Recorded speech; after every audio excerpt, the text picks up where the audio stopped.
Welcome back, friends, to Visions Veiled and Violent.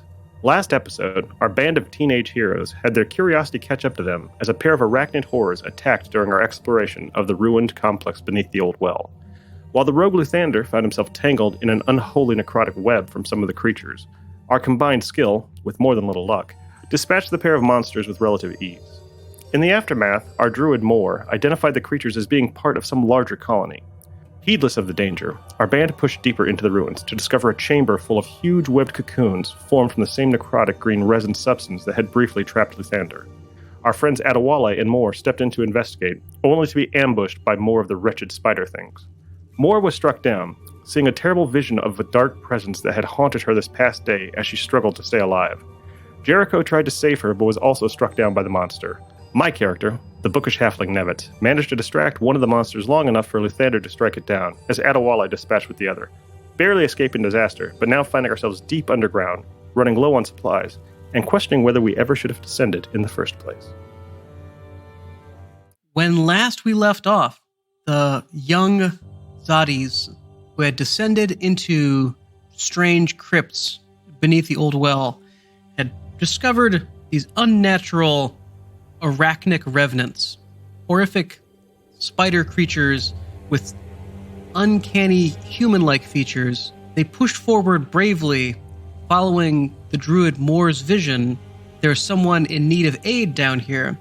And after finding a vault filled with green, sickly resin cocoons, tried to find signs of life, but when they found what appeared to be a person trapped in one of the cocoons, they were ambushed by two of these horrid spider abominations, and after a fierce melee, nearly lost both Moore and Jericho. And so now we pick up in the aftermath, and I turn over to our Hanataz and ask, what are you doing in this moment, knowing that Moore has just been brought back from death's door, and Jericho, though in a slightly better position, is still down? Can I start when Nevitz pulls me back to being alive again? Moore's eyes pop open and they glow a bright golden color. She takes a moment to realize that she's alive, that the woman with the cold touch didn't get her. She kind of grasps her hands, she digs her fingers into the ground beneath her to feel alive again. And she looks over to Jericho, seeing her still down, and reaches out a hand, casts healing word on her. Yippee! You get 8 healing. Ooh, great roll. Yippee! Jericho, what's your reaction as you surge back to consciousness? Pop back. Oh. I just give it a little heart. I give a thumbs up, still on the ground. Just kind of roll my head up and just stare at the ceiling of these human cocoons and just kind of close my eyes. Yeah, I think Nevitz makes a very audible sigh. I mean, he feels like his knees just about buckled when he finally sees Jericho open their eyes, and he knows that his family is safe. We've seen fights with townies. We've seen kind of the rough and tumble stuff of Carnival life, but this is something else entirely. This is the stories that would keep the Hanataz and the Yadi in the wagons at night, so we didn't go out into the darkness. And I think he's somewhere between a panic attack and just trying to figure out what we need to do to extricate ourselves from this situation, because this is not worth money anymore. Like, reeling from the battle, Adewale, breathing heavily, is gripping his sword still tightly, attuned to battle as he was growing up among the giants. His own foster father is a storm giant, which is where he gets the shrieks of lightning that were sprouting from his sword as he swung it. That's where he gets his power from, and his knees begin to shake, and he drops to a knee, stabbing his greatsword into the ground to keep him upright, and says, "I told you, stay behind me. I don't feel good. I'm gonna take a nap." So as you're talking among yourselves in this vaulted room with the high 20 feet tall ceilings and the green resin cocoons dangling silently from the rafters, now that the things have been slain and slit open, that ammonia stink is almost like assaulting your nostril. Your eyes are watering, and you can sense that staying here long is probably not going to be good for your health, but you still have the person that Moore spotted entombed within one of the resin cocoons. Adewale is gonna get up and, still breathing heavily, God, stupid visions, stupid spider things, kicks the body, grabs his greatsword, cuts down the cocoon, letting it fall. I don't care if you get hurt. And tries to see if he can stab his greatsword in there without stabbing the person. While he doesn't care if they bruise or break a bone, he doesn't want to kill them outright if they're not already dead. Very delicately with a greatsword, and see if he can open this cocoon. This may come as a surprise to you. Greatswords not well known for subtle precision work. Finesse? No. You can open the cocoon with a greatsword. It's just going to probably ruin whatever or whoever is inside. The little heart that's revolving around my head right now is like crumbles to dust, and then I like pull my dagger out as I'm like hoisting myself up from the ground.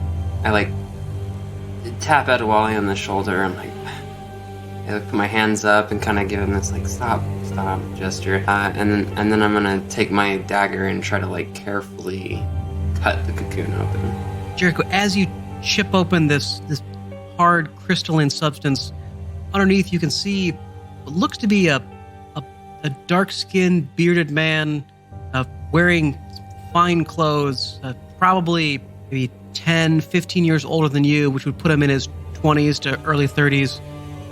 He has this wide, dilated pupil, drugged look about him, and he has the general appearance of a Sundestan, someone from far from these parts. With his face freed, you can now see the movement of his nostrils and the subtle breathing in and out as he barely clings to life from whatever the spiders drugged him with.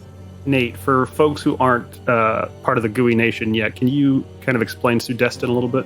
Right now, you're all in the continent of Verdestia, specifically in West Verdestia, which is similar-ish to Europe as analog for the world of Zyathe. Sundestia is to the south and is known for being quite a ways away and a very different culture from this. So this man both seems to be well-traveled and of some noble or affluent background based on his attire. Nevitz has seen Ade get like this before. He gets heated, especially if he ever loses at anything. And he definitely looks and sees Moore and Jericho kind of still overcoming it. I think he looks up to Luthander to possibly take lead in figuring out what we need to do here. I think he looks straight at Luthander and goes, "Are there more bodies?" As he goes over and just kind of tries to put a hand on Addy and tries to get Addy to start doing breathing to center himself and come out of the rage. So, and Luthander is shaking pretty hard still, because that is not something that he expected, nor is it something he's experienced before. He nods at Nevitz, gets what Nevitz is saying, and just looks around and says, I think when we're out of here, we need to talk about how we do stuff. I think that breaks the tension. Yeah. And he kind of looks to Moore, and Jericho's like, "Yeah, we." Next time we go into a dark cave filled with ominous spiders, we'll do a different plan of attack. Do necrotic damage that are not normal spiders, according to Moore. Okay, so we got a person in this cocoon. We might have 5 other people. We don't know if they're alive or not. I have a question, actually. Ask away. Okay, so it's like a hard shell. Am I not able to cut it open with my dagger? Or is it? You're able to crack it open. It's just it looks like whatever this webbing thing is hardens into a resin substance, and you can crack it and peel it away to the person that's still inside, but it's delicate work. Okay. So am I still doing that then? Or? I'll turn that back to you. Are you still doing that, Jericho? I'm trying to pry this guy out of this sack. Pry away. Let's see. Give me a perception check there, Jericho. Right. That is a 15. 15. Jericho carefully peels away this substance from the man to save as much of his exposed skin and flesh as you can. You do find that he has tucked in the side of his belt coin purse. Is he not alive? He's alive. He's clinging to life, but he seems to be either unconscious or comatose. Alive but unresponsive. Does he look rich or like? He looks quite affluent. Oh, I'm taking that bag. Okay. Meanwhile, Lathander. So Luthander looks to Moore, who's clearly still recovering, and then looks at Nevitz and says, let's check the other 5 really fast and see if we think there's people in them. Adewale, you can cut them down as well. And then looks to Moore. And this is actually a technical question. Do we have any healing spells or capacity left at all? First level, we're not going to have a whole lot to work with. Nope. I think I used my one. I don't think you were able to use your one because you got knocked down before you cast it. Oh, actually, yeah, that's right. I didn't use mine You still have your cure wounds. Yeah. So You I'm guys are wondering- fine. You're going to be, call. Well, do we use that to bring this guy back into some sort of coherence to tell us what's going on? I don't care about this person. Person has Well- no equivalent value to me. I like shake his bag of coins. I'm like, Do we want to bring him back? Let's check the other cocoons. It might be a family. There might be. If we can only bring one more back to consciousness, we should choose. So Nate, the 3 of us, if assuming Adewale and Nevitz agree, we'll check the other 5 carefully to see if there's someone in as quickly and carefully because we want to get out of here. I think. Would you say you're being more quick or more careful? More quick. Adewale wants to get out. Yeah. I'm freaked out by what just happened, so I'm definitely being careful. All Adewale has to do was cut him down, so that's what he did. When I'm hearing this conversation as I'm just lying there with my eyes closed, can I just open my eyes and just make sure there's no more spiders on the ceiling? Sure, give me a perception check there, Moore. you are laying on your Sure back. can do. Yeah, as an advantage, I have a great view. 18. Beautiful. 18. Okay, you're lying there on your back, probably contemplating some of your life choices and Yeah, the definitely. favor or disfavor of certain gods. Yeah. Looking for any signs of movement that might be even vaguely spider-shaped. And mercifully, there are none. However, Okay. you do notice Oh boy. that the vaulting of the ceiling looked like it was at some point used as some kind of shrine, except there's Of no course it was. there's no alcove for an altar, except where there's a just ever so slightly off-color panel in the east wall of the room. Okay. Which direction of wall are we on? Or you're in the middle of the room right now. Okay. To the back, the door is to your back to the west. After that observation, I'm just gonna kind of like sit up, like in a fashion of like a vampire coming up from a coffin, just like, Nevitz, can you give me your journal? Yeah, and Nevitz pulls out his. It's also where he keeps all of his dance spells. He does spell dancing. It's what. So there's a lot of kinesthetics, but he does have That's to do. super cool, not embarrassing at all. I don't know. He's a halfling who waddles. At this point, he's used to embarrassing. He hands you his journal. Okay. Moore accepts the journal and immediately just lays back down and starts flipping through the pages. Oh, okay. And then, Nevitz casts light on the page in case you don't have it. And then he says, Eddie, why don't you lift me up? I'll inspect them. I'll cut them. Luthander, if you want to grab them as they fall so we don't hurt whoever's in them. And Nevitz, I think we will go rapidly, but Nevitz will go up there, look at each one, see if it looks like there's a living person, or if it looks like a monster, we don't cut it down. Try to do with that what you will, Genie. I've made my wish. Do me a favor and roll a d12. Son of... Use my gooey dice. Use my gooey dice. First time I ever rolled, I got a 12. 11. As you go and peer up into this, you see through the haze of the green resin what looks to be the emaciated body of a dwarf. Looks like some sort of sellsword. You can see he's wearing armor, but he just has this horrified expression on his face. And Nevet sits down. A dwarf, I don't know if he's alive or dead. And he cuts it and drops it down to Lathander. And then he asks Adewale to take him to the next one. Right. Steps over to the next one. Lathander, you inspecting the fallen cocoon then? Yeah, Luthander's going to have a closer look. Okay, now give me a perception check. Perception check, rolling d20. That's a 2. Hang on. I Wait don't for think it. my bonus is that good. It's 7 plus 7, so that's 9. Not great. That's a really good bonus. So you can It is see good. That's my you can, one. you can That's my see through the superpower. resin that he looks to be some sort of adventurer or explorer based in his garb, but you'd have to open the cocoon to check him further. Meanwhile, next cocoon, Yeah. D12 again? please do. It's a weird die to roll for this. I don't know where you're going with this, Nate. Don't blame me. Blame Lucky Guikyu. 7. 7. You look up, you see that when the light hits this cocoon, you see that inside is not the body of a human, but appears to be that of a forest dragoon, a dragon-like creature, green scales and fangs, similar to true dragons, but one of its lesser cousins is clearly dead, having been drained of all fluids. And I say that down to Lathander. Sorry, what's it called again, Nate? A dragoon? Dragoon. Dragoon, obviously dead. We'll burn him when we leave the place. And he goes to the next one. He just leaves it hanging up. Okay. Give me the roll.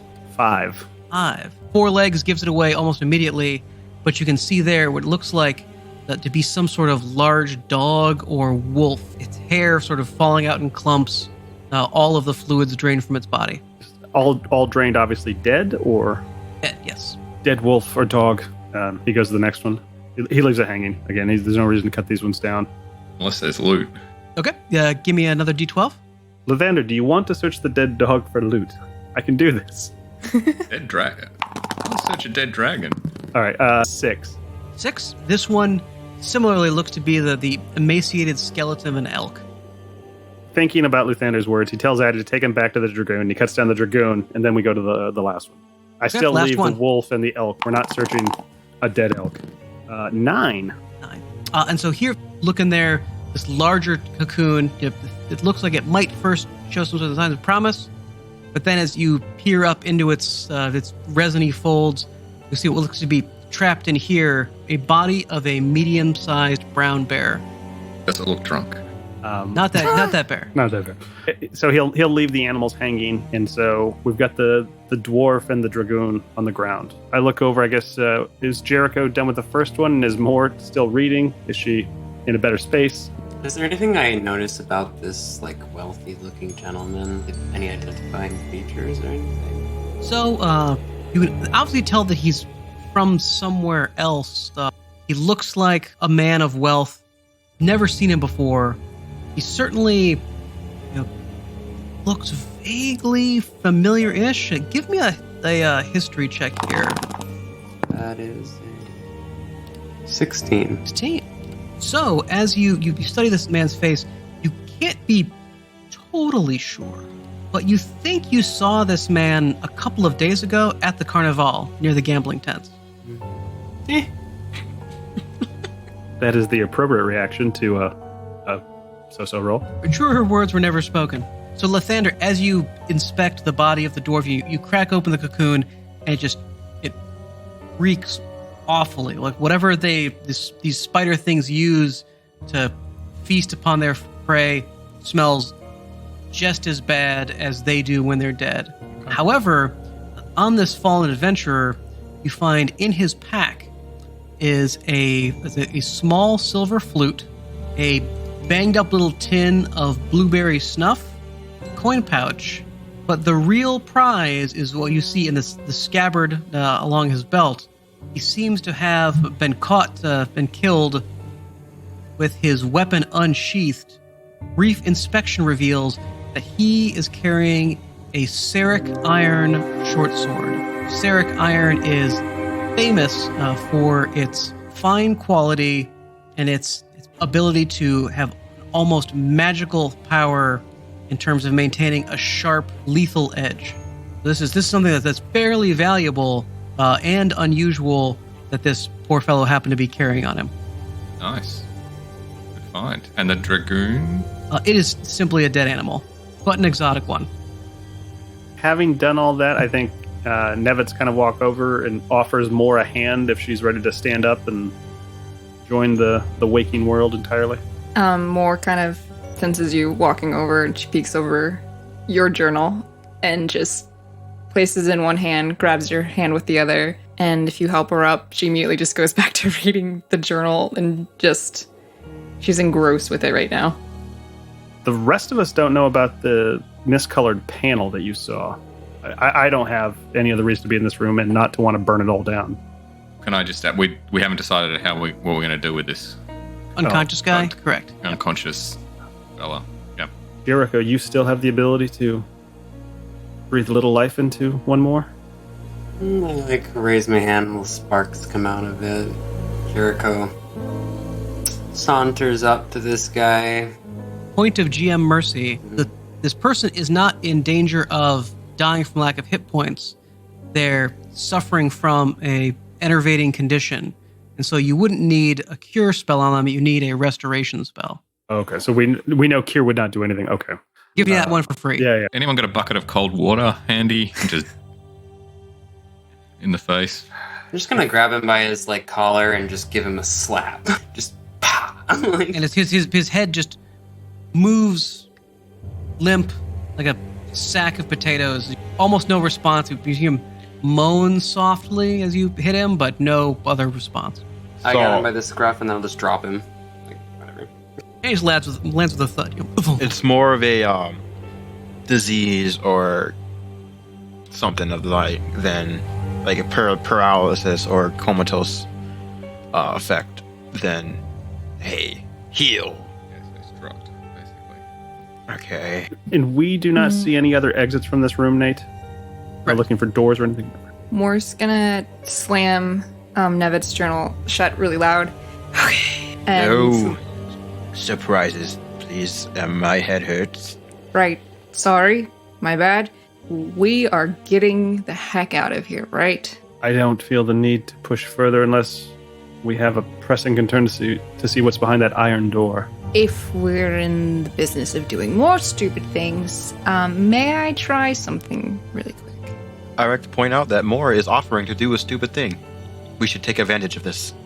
Try Well, something? what is your Okay. Nevitt's, give me a gold coin. Actually, 2. I mean, we kind of all have to pull together from what we found out of the that hut, but I hope I'll give her 2 gold. More pockets 1. She walks over to the paneling on the wall. Nice. I mean, Nice. it's not the first time. Nevis just rolls his eyes like stupid. And I'm gonna walk over to the paneling that I saw, where there's potentially a shrine. And based on what the skull said, Moore believes that there are, how many gods? There are 4 shrines in total from the skull's prophecy, whatever, Maju. And she's going to look for a place to place the gold coin as an offering. More as you approach this discolored panel on the wall, you see that it's, upon closer inspection, it's not actually stone at all, but appears to be some wood painted over thick gray paint to disguise it as stone. Hey, Adewale, What? you got one more punch in you. Using the greatsword as a cane of sorts, trudge over because he's still weak in the knees. He's still close to death here. What do I need to hit? This wall. She points to the faux wall. You want me to punch a stone wall? It's not stone, but yes. It looks like stone. It's an illusion, a trick.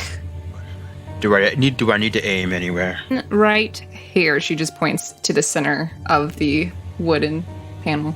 He switches the greatsword to his left hand as he's right hand dominant and reels back and gives the amount of strength he has left in his body right now. It gives a decent swing at it, putting his weight behind it, but not as strong as it could have been.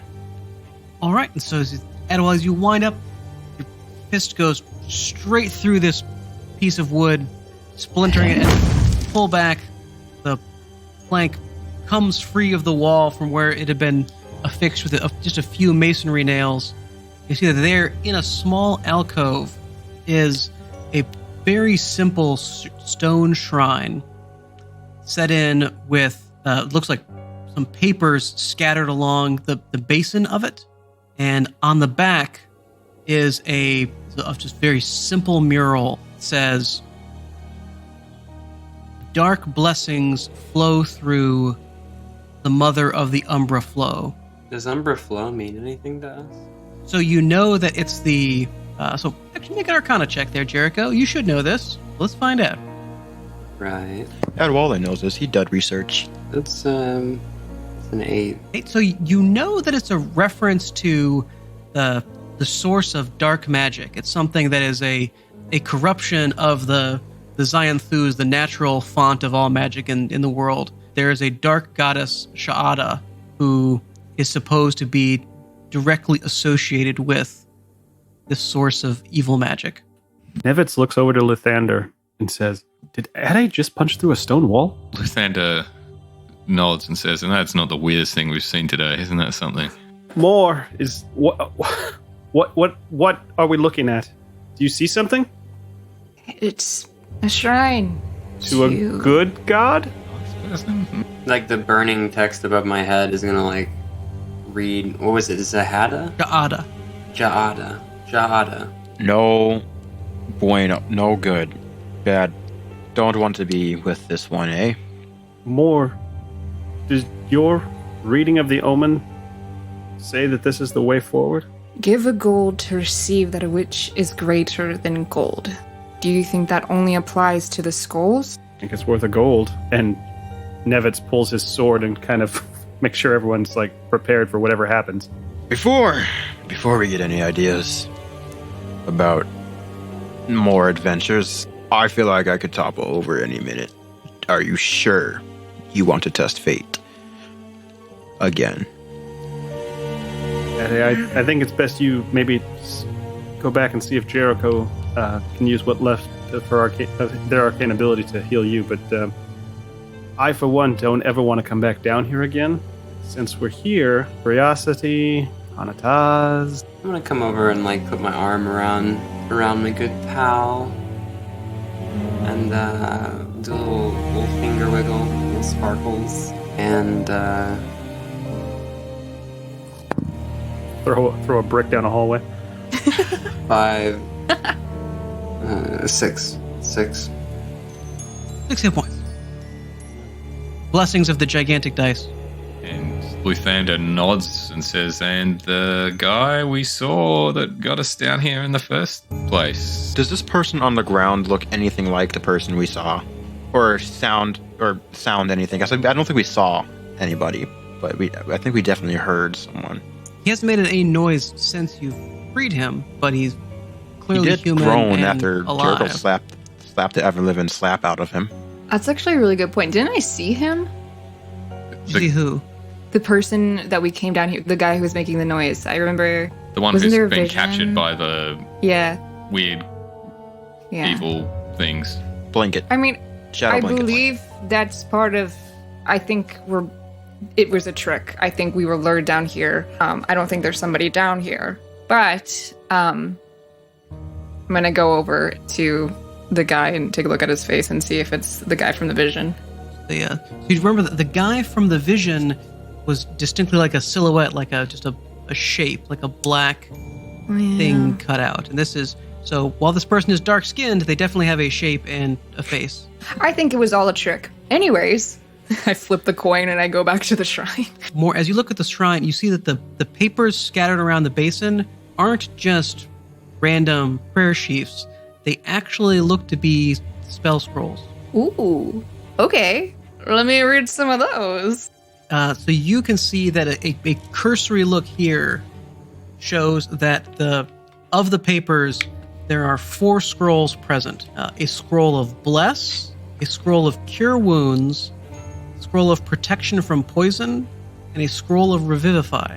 Wow, that is very convenient. Marcia's going to start grabbing scrolls and just hand them over to Jericho. Revivify. That would work on the guy who's passed out, right? If he was dead. Yeah, that's it's okay. yeah. We could kill him and then. I feel Ade actually said that. Yeah. That was in character. All right. More. That's awesome. Yep. The best way out is through. Who's the closest to the door right now? Oh, son of a bitch. Probably Luthander and Nevitz, because I think everyone else kind of moved forward towards more. I think so. Yeah, I think you're right. We just cut down the cocoons, so we're further in. Lathander, give me a perception check. Okay. That is a 9 plus 7, 16. 16. Okay.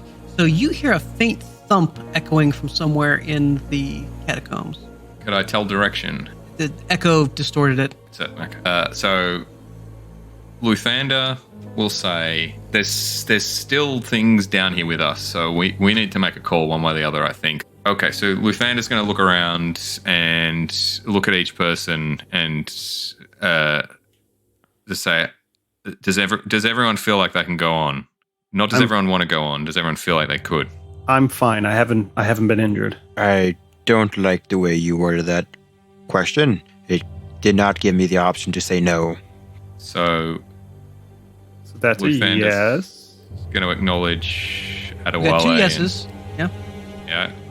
I mean, I don't feel the best I've ever felt, but if the gang wants to go on, I'm a team player, she says with her skin is more faint than usual. Jericho gives it an okay symbol. As Moore says that, you feel something grab your ankle. Me? That's you, Moore. It's been a good day, Moore. Moore just screams. She's like, "Ah!" and just kicks off whatever's on her ankle. Kick off, you see that the person you freed from the cocoon is rolled over onto his belly and reached out to touch you and just faintly moaned, "Help me." Moore pockets the coin she has in her hand. You know what? I think that's divine intervention if I've ever seen it. I think we get out of here and we can just never come back. Or if we are forced to come back because, again, curiosity, all that fun stuff, we come back with a plan. Burning text appears above Jericho's head. Or perhaps an army? Question mark. Or that one. Or that one, yes. Ade, can you pick up the man? You know me, strong as ever. And Adewale will go down and sling the man over his shoulder. Okay, and he makes like oof as he gets up on your shoulder, but he's like a wet sandbag. He makes no attempt to resist. And as we're leaving this shrine room, once everyone turns their back, in true teenager fashion, Moore just like flips off the shrine. Nevitz will wave everyone else ahead. He'll offer to take up rear guard just in case that noise does come from behind us. Looks at Luthander maybe to take the front in case the noise was from in front of us. So, Nevitz, make a perception check. Boy, not my best. 7 on the die for a 9. As you all file out one by one from the shrine room with the cocoons, as you come out there to your right, the tunnel's still heading north. There's some noise that you can't quite put your finger on. What is it? It almost sounds like voices, but in no language you've heard of before, coming from the depths of this complex. No, sir, I don't like it. There are people out here, further up the tunnel. And I vote we ignore them. It's better to be safe with our family than risk our tail ends for whatever they have to offer us. Who's taking point then? Luthander's taking point. So Luthander's in front, walking down this perfectly fine tunnel that, although dark and still smelling of that ammonia chemical stink, appears to be unchanged from when you passed the first time. Following with Jericho, then Adewale with the man slung over his shoulder, and then Moore, and then Nevitz in the rear, who just can't quite shake off that faint sound that's lingering further down the complex. It's almost like a little And as Luthander rounds the tunnel, passing the iron door that was leaking that purple mist, that you head back towards the base of the well And that is where Lathander is the first person to see the rope spooled at the bottom of the well. It gets worse, actually, because Nevitz was planning on the rope being there. He took the rear because he really wanted to see what was in that door after everyone else was out of harm's way. So after everyone else goes ahead, knowing the last corner, he just stays back and quietly opens the door to see what the purple smoke is. He's also 16 because he was having a freak out 30 minutes ago. Now he just wants to go on more adventures. So as Nevitz peers through the iron door that's on its hinges, you see this square-shaped room that's maybe like 25 feet on each side, but that it's just full of this billowing purple mist that has that horrible ammonia stink just wafting off of it. And it looks like, at first you think there might be some sort of stylized inscription on the stone walls, until then you realize that it actually looks like scratches, like something had dragged its claws over and over and over again, like it was trying to escape. But on the far wall, just past the mist, you can make out the faint image of this stone bas-relief pictograph that seems to have writing on it that you can't make out from this far through the mist. Did anybody else in the party notice Nevitz peel off? Adewale is going to make a perception check for this because that's his brother, and he always keeps tabs on him no matter what, in what situation. His brother is his number one priority. 25 for stealth. This is the only 19 I've rolled this entire adventure. Beautiful. I love it. All right. That is a 22 for perception. Unfortunately, or fortunately, depending on your perspective, Nevitz still beats it. So as everyone else has gone to see that their escape route is now lying at the bottom of the well, Nevitz is unmolested as he has the opportunity to peer further into what is going on here. Knowing his friends can make a safe escape up the rope, he very rapidly casts light and dashes to read the symbols because he wants to jot it down in his book and then he'll meet up with his friends. Ay. So as Nevitz goes through this cloying mist almost feels like it sticks to you. It has its own sort of awful weight that makes your skin feel clammy and numb the moment that it seeps under your clothing. So give me a DC 13 Constitution save. Ooh. All right. I've got a +4 to this, so not my worst save. I rolled a 6 for a 10. A 10. So Nevitz has the poisoned condition.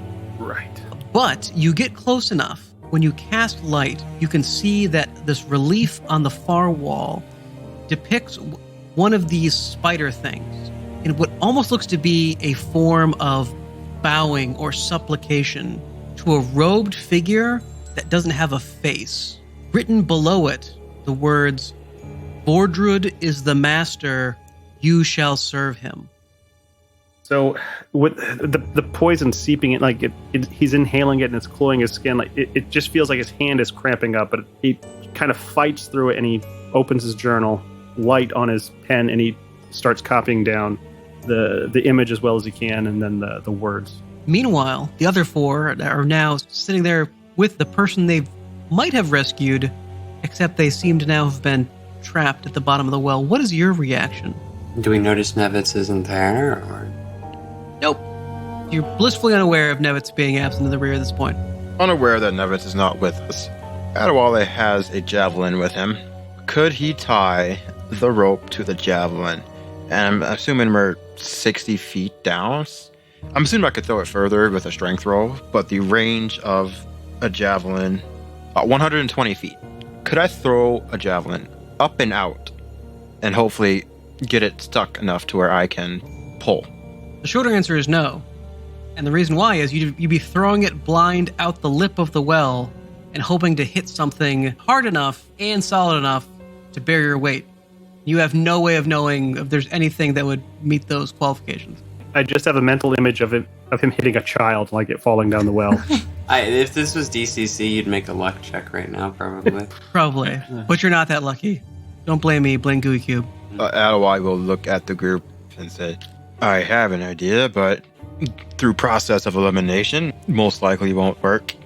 Anyone else? As he looks at the group and eyes Luthander, Jericho, and more. Luthander is going, to examine the wall of the well. I assume it's smooth, Nate. Correct. I mean, we're not talking something with handholds and things, so just to eliminate that as an option, just in case you were being really nice. I think while you're studying the wall, I want to summon some like dancing lights and like send them up through the tube, like of the well itself, so we can like kind of see the inside to see if there's any way we could try to climb up the well. And just to paint the scene, while everyone else is being productive, Moore is literally like, "Ugh," and just like kicks the wall of the well, and it's just, today's not her day. Dancing lights climb up out of the well. You can see that it looks like if you were exceptionally skilled and took your time, that a small, nimble person might be able to climb their way back up out of it. Excellent. I looked behind me to check to see where Nevitz is at. Luthander has the same thought. And that's about when you notice that Nevitz isn't there. I mean, that presupposes there were no problems. I recorded everything perfectly and have returned to the group. We're assuming that didn't happen. I see. Correct. Okay, so Luthander looks at Jericho, looks at everyone else. Luthander just looks genuinely shocked that we're down a person, but doesn't say anything at this point. He doesn't know what to do. No suggestions, nothing. Noticing that Nevitz isn't with us, Adewale, putting his brother before everyone, is going to drop the body where he is. The body lands with a meaty thud. Boof! The body's like, hey, I'm still alive, man. Not a body yet. We should do Weekend at Bernie's with the body. And then I start walking back the way we came, towards the metal door that is now, from what I can see, cracked open a bit, and say, little bugger, I think I know where he went. Give me a perception check there, Adewale. Okay. 15 plus 4, 19 total. 19. Adewale, as you spy into this room, you can see the mist all billowing about.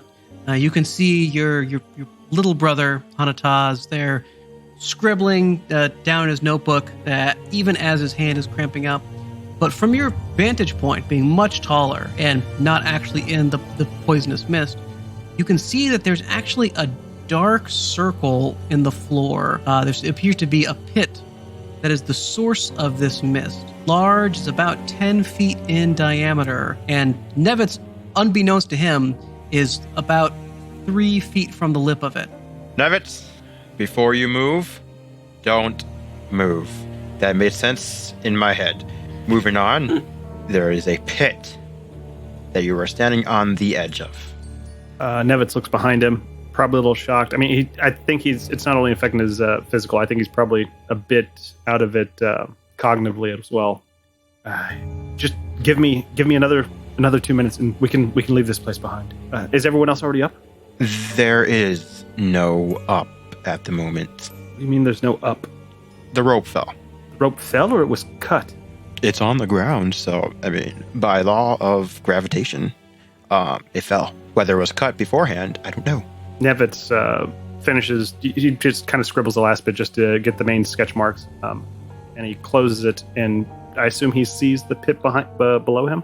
Or Yeah, so behind him, Nevitz, after Adewale points it out, you can, as you squint, even though your eyes are watering, your nose is running, this horrible purple mist is clearly affecting your senses. Now that you're this close and aware of it, you can see that, yes, a stone's throw in front of you is the lip of some pit that you can't see the bottom of because it's so choked with purple mist. Adewale is gonna brave the purple mist and go pick up his brother because he can tell, I'm hoping he can tell that he's not 100% okay in there. Have we caught up by this point? Great question, Moore. First, I need a DC 13 Constitution check from Adewale for the poison. I was getting kissed. Okay, I have proficiency. That is a 15. 15. Okay, so even though it still stings at your eyes like tear gas, you're able to wade your way through. Moore, Jericho, and Lathander have definitely noticed by now that Nevitz is missing and that Adewale ran off in a huff, having dropped the man to to go and find him. And as you're taking stock of this, Moore feels a hand on her shoulder. This again. And it's an incredibly, incredibly cold touch. And you hear a voice that seems to be whispering directly into your ear, but not quite. Rasp out, "You didn't think it would be that easy, did you?" Adewale, as you reach Nevitz, you hear a loud "Kroom," as almost like it was with some unseen magic force, the iron door that was askew rights itself on its hinges and slams shut, locking you inside. So, hopefully Nevitz and I are able to make our way to the door to check it out. Well, Does Nevitz come with me to look at this door? Because I'm looking at this door. I assume I can't resist. I assume you're actually physically picking me up. Yes. And just You don't have it. as he looks at the hole, he does cast light on a stone and throw it down the hole to see what's down there. I don't think he's got survival mode on right now. He's just in curiosity mode. Okay, fair enough. So Nevitz, you use your natural abilities to call upon a little twist of the Xanthus to light up a pebble and chuck it down into the well. You can hear the little whistle of it echoing as it falls down, and then a little meaty thwap. Did you say meaty? Meaty? Meaty thwap. Meaty. Must have thrown one of those meat stones against the floor. I don't like meaty. That's a worry. Oh, God. And it is followed by a... as you hear the loud of something dragging itself up out of the well. Hey, I think I hear And something. that's where we'll pause for the week. So this week ended worse than last week. Yeah. Yeah. No, but last week you were totally safe. You won last week. You were doing great. Yeah, now you're trapped in a poisonous room with a beast. We had poison protection. We could have cast it on you. You could have. You know what I'm We saying? have the scrolls. You had the scroll. But It now was we have right Revivify. We can open the door and Revivify you. It's okay, You've I'll come to the got rest. a One of minute you. after I drop. Yeah. Mm-hmm. All right. Feeling good You about got this. You're totally fine. Yeah, we're Yeah. fine.